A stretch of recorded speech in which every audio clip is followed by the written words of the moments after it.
Hello my friends, welcome to another episode of Stephanie's Stamp Pad, where you get to join me in my office and we make a card together. It's so much fun. These are longer videos, which is what a lot of you have been asking for, because you want to see step by step the process, and we just make a card together, so it's so much fun. Now most of these products you probably already have, but if you don't, you can just go to our website if you're not on our website, and if you are on our website, you can just see the buttons down below and pick what you need, or buy the whole kit, or do whatever you need. This card for this week, we are doing a cute celebrate, and this is the Royal stand-up, and look at how fun this is. We're using a couple different products, but I just love how adorable this card is. So let's look at the products we're going to use today. The first thing we're going to use is we're going to be using the Royal stand-up card. Now it comes with the storage envelope, and it comes with 22 dies. Don't be overwhelmed with the number 22. That's too many. What am I supposed to do? We're going to focus on the 3 largest dies, and we're going to work on those today. So you'll see that you don't need to worry. You don't need to be, oh my goodness gracious, 22, I'm overwhelmed. No, you'll be fine. We're also going to use one of the dies out of the coordinating sets of the Royal framelit. So we're going to use number 3, the smallest of the number 3 if you start from the inside. We're also going to be using the Love Story Collection paper pad, which is so beautiful and has some of my favorite patterns in it. And we're going to be using the Celebrate die. All of these products are available on our website, and if you don't have any of them, you can buy the kit. Oh, I'm sorry, and we're going to be using black washi, because you can never have too much washi, and some rhinestones, and we're going to have so much fun. So let's get started. The first thing we're going to do is we're going to cut our card base. Now, when you have an 8.5 by 11 sheet of paper, the easiest way, and I've cut mine nice and pretty for the video, the easiest way to make sure you have the right size is to take an extended cutting pad, and you can literally just tear off this piece right here that's extra. This is the size paper you need for your die, for the base. We're going to get our die cut machine, and I am using the longer extended magnetic platform. You don't have to use the magnetic, but you do need an extended platform. Now these dies will work on competitors' machines as long as you have the longer cutting pads and the longer platform. Now you'll notice that the first thing I do is I lay this down at an angle. Now I know that doesn't look much like an angle, but this would be perfectly straight, just like that. See how that's straight going into my machine? We don't want a speed bump. You've heard me say it many times. We're going to skew it ever so slightly. Stay on your pad at these 2 corners. Stay on your pad, but skew it ever so slightly and you will get a better cut. We're going to run this through the machine. Quick and easy. Now the die and the machine are going to create the score lines that we need for our card. So it's going to die cut it and score it for us. So we're going to take that out. We're going to pop this out.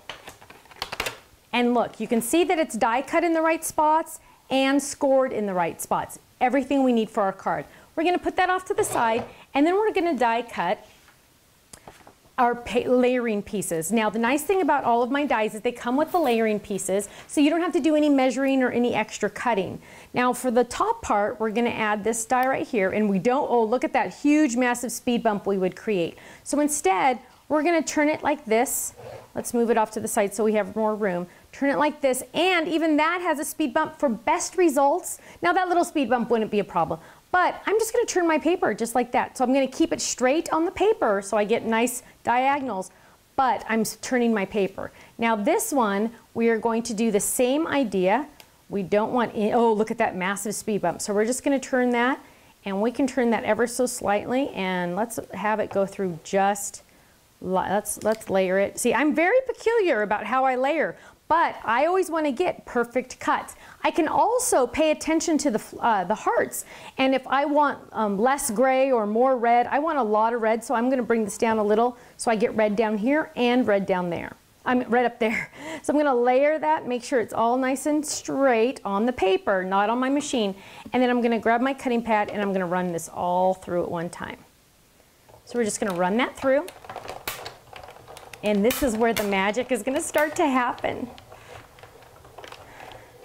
Okay, so we have that layering piece. Pop that out of the die. We have this layering piece. And then we have a couple more dies that we're going to die cut right now since we have the machine out. So we're going to go ahead and grab from the same kit, this one. We'll grab that out of the pink. And then out of this cute little dot, we're going to get into the other piece, the other framelit set. So the nice thing about these is I make everything match, everything goes together, and an important thing to note is there are stamps that match this as well, this shape. So that's a lot of fun. So we'll lay that down and we're gonna run that one through. And since we're going to be running a lot of things through, let's just die cut all together now. We're gonna add the word celebrate with the shadow. So let's find the shadow, it's hiding over here. So we're gonna die cut the shadow out of white. Let's just get all of it done at once because we have this awesome magnetic platform. Now, the word celebrate, look at this. I've already cut it out once, but I'm gonna cut it out again. It is very, very thin. I am not gonna try to add glue to the back of that because I'm not that good of a crafter. So what I'm gonna do is I'm gonna use the Sizzix adhesive sheet and I'm gonna peel this back, and I use these over and over and over again. We're gonna lay this down, make sure we get it all covered. And then what I'm gonna do is I put that wax paper down again, and any extra, I'm saving all of this extra that I'm cutting away because I'm not gonna waste any of that. So this I'll save for another project, and I have this one ready to go, and I've actually, we wanna get all of that off because it will stick. There we go. So now we're gonna lay that down and we're gonna add celebrate. Best results. I know you hear me say it over and over, but it really does help. It'll remind you. If I did it this way through the machine, that's a big speed bump. I want the best results. I'm gonna go nice and long through the machine. I'm ready to go. I'm gonna add that extended cutting pad, lay that down, and run these babies through. I am cutting 4 things at one time. That's the nice thing about the extended plates, either the magnetic or the regular, is you have so much real estate and you can cut so much at one time. So I am pretty much ready to go. So there's my shadow for my celebrate. Here's my celebrate, and I'll just leave that off to the side for now. Here's one of my layering pieces, and here's another layering piece. Let's move everything off to the side and get started. Now we get to start gluing. So what we're gonna do first is we're gonna add our, here's our card to look at. We are going to add our layering pieces to our card. Now I always do adhesive off to the side. I never do it on, I never would go like this on my secret weapon, because if I didn't go exactly on the paper, I would get adhesive on my secret weapon, and I really don't want to do that because it'll get icky. So just do it on your table. I usually have scratch paper underneath me when I do adhesive. Now look at how that layers perfectly on that die. We've done all of the measuring for you, all of the math. You don't have to worry about, oh, trimming it down or measuring, because if you know anything about me, you know I do not like math. I had to do a spreadsheet last night, and oh, okay. Now what we're gonna do is we're gonna go ahead and fold it. The nice thing about folding stand-up cards is they are so easy to fold. We're just gonna fold it in half on that score line so our corners line up. Then we have our big shape here. We have little tiny score lines. We're just gonna kind of finger press those. And lastly, we have this cute little, what I call the belly button notch, because it's in the center of the card and it's kind of like a belly button. We're just gonna poke that up just a little bit. I just kind of pull it up just a little bit. Now it's gonna tuck right in there. Now sometimes it won't tuck all the way. It's supposed to look like that. Sometimes it'll kind of go like that and it won't tuck. That just means you need to score it better here in the center, and then it will tuck. So we're just gonna do that, and we're almost ready. So now we are going to add our cute little inside piece here. And just for kicks, we have also added some little pen marks. So I'm just gonna take a little gel marker that I have, and I'm just gonna add little dots. Now it just adds a little bit more extra something something, and it just kind of makes it a little bit more fun. So we're just gonna add some little dots. Easy peasy, don't count, don't try to measure, just go along, because you want people to know you did make this, that it is handmade. And look at that, easy peasy, right?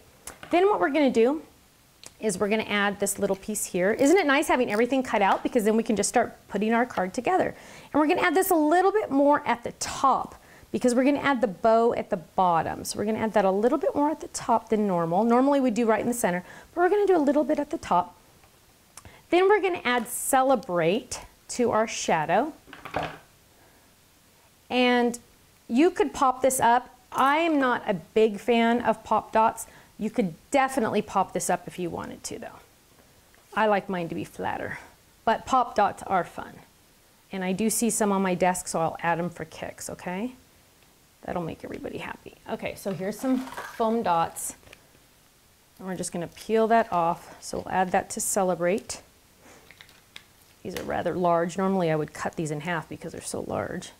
Okay, so we'll add this. Look how easy this card is coming together. When you have the right products, the cards are so easy. So we're going to drop that down and we're going to get rid of that. And we're going to add that right there. It fits on there perfectly. Then we have our cute little black bow. This is from our little gingham ribbon.